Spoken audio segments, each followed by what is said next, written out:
E aí, vamos dar aquela conferida nas atualidades de julho de 2022?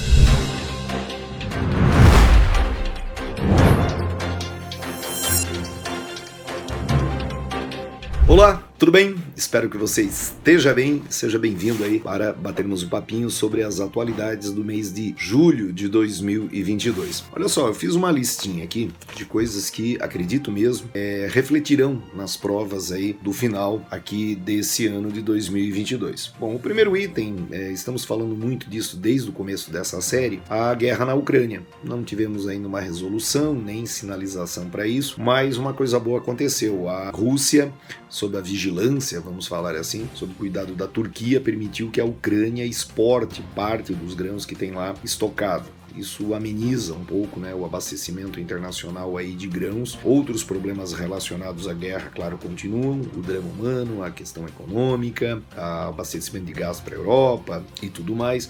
Mas pelo menos em relação aí aos grãos tivemos aí um alento. Outro ponto, e esse eu acho bastante quente, foi a renúncia do primeiro-ministro Boris Johnson, o primeiro-ministro do Reino Unido. O Boris Johnson, conservador, ganhou prestígio com o Brexit, né, a saída do Reino Unido da União Europeia. O Boris Johnson, que foi prefeito de Londres, foi um importante funcionário, né, do governo do Reino Unido e chegou à cadeira de primeiro-ministro. A saída dele, embora esteja relacionada com a crise econômica e tudo mais, não tem nada a ver com a guerra lá da Ucrânia, mas o acompanhamento aí da guerra, da crise econômica e tudo mais, mas a saída dele está relacionada a situações que ele fez algumas festas durante o lockdown. Boris Johnson, que no começo era negacionista, daí pegou Covid e mudou de ideia. Ele fez algumas festas durante aí o lockdown, a coisa não ficou boa. Várias acusações de assédio sexual na sua equipe, que ele fez vista grossa. Então a coisa chegou num ponto assim insustentável.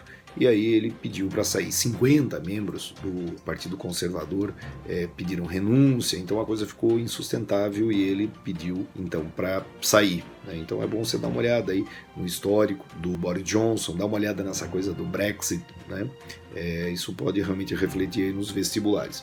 No Japão foi assassinado o ex-primeiro-ministro Shinzo Abe. O Abe, ele foi primeiro-ministro várias vezes do Japão, uma figura querida. A partir de 2012 fez uma reestruturação econômica, que até ficou conhecida como era Abenomics, né? E ele havia se afastado um pouco da vida política por conta de problemas de saúde. Agora estava retornando, estava em campanha e ele foi assassinado por um membro das Forças Armadas, ligado às Forças Armadas, com uma arma artesanal. No primeiro momento até houve aí a ideia, né, a hipótese de que ele havia sido assassinado porque essa pessoa era descontente com uma promessa que ele tinha feito de reestruturar as Forças Armadas do Japão, que hoje são basicamente de defesa. O Japão, quando participa de algum conflito internacional, ele vai acompanhando, tal, né? Ele não é uma força de ataque.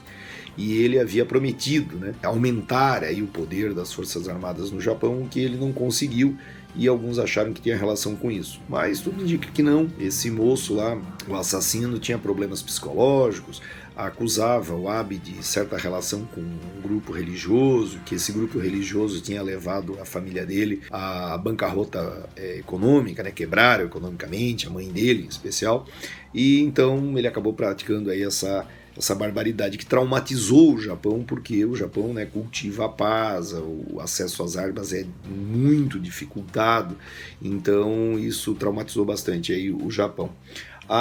Outro ponto, a Organização Mundial da Saúde declarou, né, surto da varíola dos macacos. Essa doença que começou aí a se alastrar, ela é de origem africana, se alastrou pela Europa, já chegou até no Brasil. Essa doença em si, ela não é grave, né?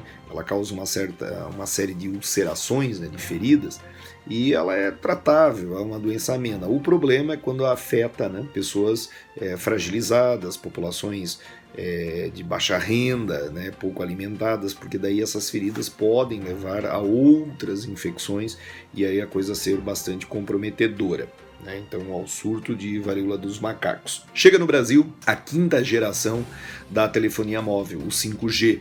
Começou por Brasília e agora segue para outras capitais e depois para outras cidades. Com isso nós vamos ter maior rapidez, né, de comunicação e o avanço da chamada internet das coisas.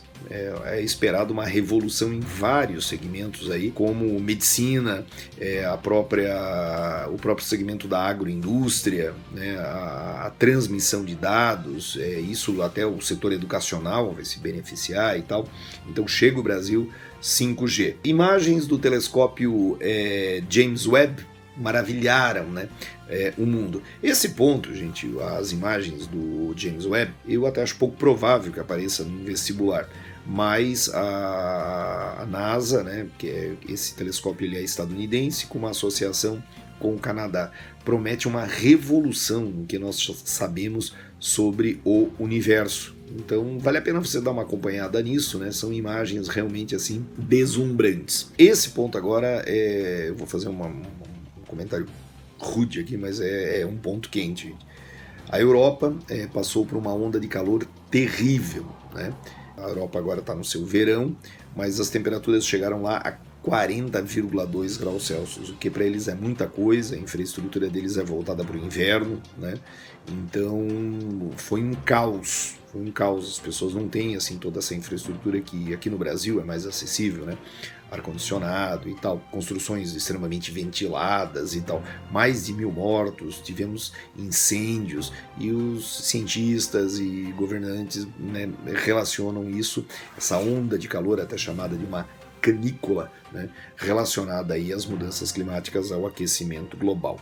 Então esses 7 pontos aqui eu vejo como muito importantes, né? Continuidade da guerra lá na Ucrânia, a renúncia do Boris Johnson, o assassinato do Shinzo Abe no Japão, a declaração do surto de varíola do macaco pela Organização Mundial da Saúde, a chegada do 5G, as imagens do James Webb e a onda de calor na Europa. E uma coisa também, agora nesse mês de julho, nós lembramos os 40 anos do início da Guerra Civil no Líbano, né, que de um lado estavam as forças do Hezbollah e outras forças, e devastou o país. Diante de tanta coisa acontecendo agora, talvez seja pouco provável que uma prova de geografia, geopolítica, vá cobrar a Guerra Civil no Líbano, mas prova de história é bom ficar esperto. Então dá uma conferidinha aí na trágica Guerra Civil que abalou o Líbano a partir de 1982. Tá bom? Então é isso, fique bem, cuide-se, estude e até a próxima.